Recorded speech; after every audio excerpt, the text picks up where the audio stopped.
네, 여러분 안녕하세요. 미국 주식 흥하자 미주흥입니다. 다들 나스닥 프리장 그리고 현재 본장 앞둔 상황 한 2시간 정도 남아 있는데요. 다들 어떻게 어제 하루를 보내셨나요? 뭐 전쟁 우려로 인해 가지고 장 초반 그리고 선물 프리장까지 좋지 않은 흐름을 보였는데 결국은 그걸 말아 올리는 시장 흐름을 보이기도 했습니다. 정말 이걸 말아 올리나 라고 말이 나올 만큼 좋은 흐름이었다고도 할 수 있는데 참 주식시장은 어려운 것 같습니다. 현재 프리장 상황 지켜보면은 프리장이 사실 0.3% 2%대 상승을 하고 있었는데 지금 이제 녹화 시작하자마자 바로 하락하는 모습을 보여주고 있습니다. 어떠한 뉴스가 나온 건지 아니면 지금 국제 정세가 워낙 혼란스럽다 보니까 이러한 뉴스가 나온 건지는 모르겠지만 저희는 또 저희 나름대로의 꾸준한 계획을 세워서 투자를 할 수 있는 오히려 매수의 기회로 삼을 수 있는 시기로 생각을 해봐야겠죠. 그러한 와중에 가져온 소식, 애플 관련한 소식을 가져와 봤습니다. 애플 주식을 사기에는 너무 늦었을까요? 라는 제목의 기사이고요. 한 3일 전에 나온 기사인데 뭐 애플 주식은 어느 시점에 사든 나쁘지 않은 선택이라고 생각을 하기 때문에 가져와 봤고요. 어떤 내용인지 바로 알아보도록 하겠습니다. 애플 주가는 8월 초 이후에 약 10% 정도 하락을 했다고 합니다. 기술주들이 월스트리트의 이러한 인기를 약간은 잃은 게 아닌가라고 보여지기도 하는데 기술 및 호황을 누리고 있는 서비스 사업 부분에서 애플의 지배력은 지금 매수하고 수년 동안 보유하기에 좋은 주식이라는 점 얘기를 하고 있습니다. 서비스 부분에 대한 얘기를 조금 더 강조할 것 같네요. 애플은 오랜 기간 동안 기술 산업을 지배해 왔죠. 회사는 항상 시장에 첫 번째로 진출하는 것은 아니지만 기존 기술을 활용하고 맞춤형 디자인 언어를 사용하여 제품을 주류로 끌어올리는 데 입증된 재능을 가지고 있습니다. 지금 애플이 영위하고 있는 사업, 스마트폰, 태블릿, 스마트워치, 그리고 뭐 헤드셋까지 광범위하게 이러한 부분에서 이러한 전략을 취해 왔고요. 결과적으로 각 제품 범주에서 모두 최고의 시장 점유율을 보유하고 있습니다. 이러한 성공에 힘입어서 지난 10년 동안 주가는 900% 정도 급등을 했다고 하고요. 아마도 이러한 생각을 하실 수도 있을 것 같아요. 해당 회사의 주식이 더 이상 새로운 투자자에게 제공할 것이 많지 않다는 부분 아닐까?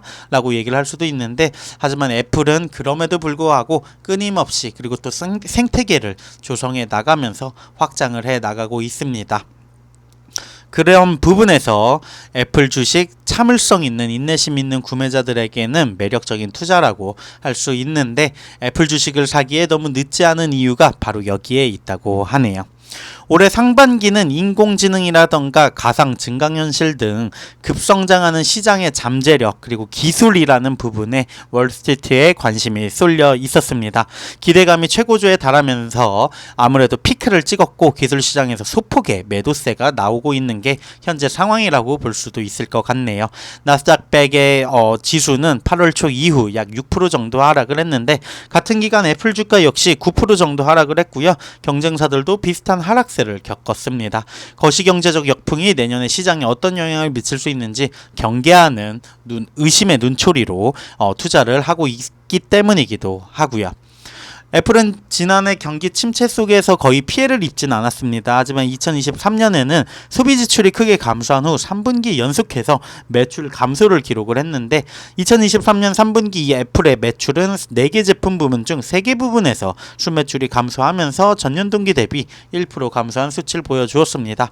이러한 부분의 긍정적인 점 하나, 애플의 주가 수익 비율이 29로 지난 3개월 동안 가장 낮은 지점 중 하나라는 부분입니다. PE 아무래도 많은 분들이 주식 가치 밸류에이션 평가하실 때 사용하실 것 같은데 애플의 주가는 뭐 평균적으로 저렴하다고 판단하는 20 이하보다는 높은 수치이지만 마이크로소프트라던가 아마존, 메타와 같은 다른 빅테크 업체들보다는 낮은 수준으로 밸류에이션 측면에서 꽤나 괜찮은 수준에 있다라고 얘기를 하고 있습니다. 애플의 제품 부분은 좀 어려움을 겪은 게 사실입니다. 하지만 서비스 사업 부분이 거시적 요인에 훨씬 덜 취약한 것으로 나타나고 있고 앱스토어, 애플 TV, 뮤직, 아이클라우드와 같은 구독 기반 플랫폼에서 얻은 수익이 회사의 또 다른 기대 요소라고 볼 수 있을 것 같습니다.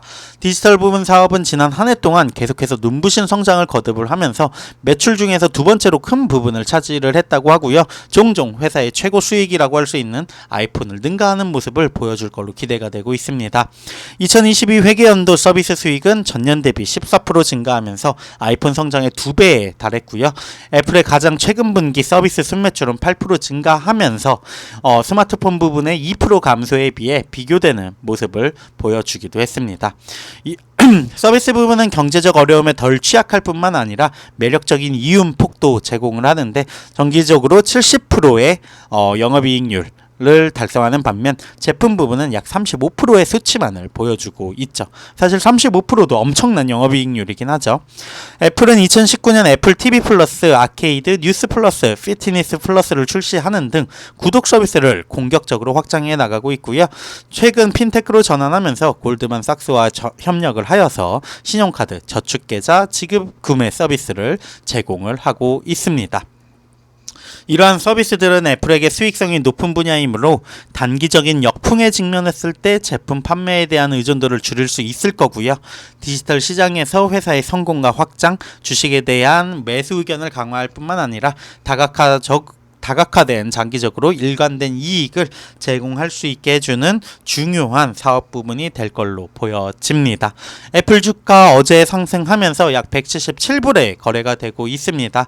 현재 차트 통해 가지고 살펴보면은 현재 프리장에서 178불에 거래가 되고 있는데요. 약간 하락하는 모습 보여주고 있지만 사실 다른 종목들이 조정받는 거에 비해서는 그렇게 큰 조정은 아니라고 생각이 듭니다. 장기적으로 봐야 할 이유가 있는 종목이기도 하고요. 더 멀리 본다면 무조건이란 말은 없겠죠. 주식시장에. 그래도 항상 성공할 수 있는 선택지가 아닐까라는 생각을 해봅니다. 애플 주식 관련해가지고 내용 공유해 봤고요. 투자에 참고하시면 좋을 것 같습니다. 지금까지 미국 주식 흥하자 미주흥이었습니다. 감사합니다.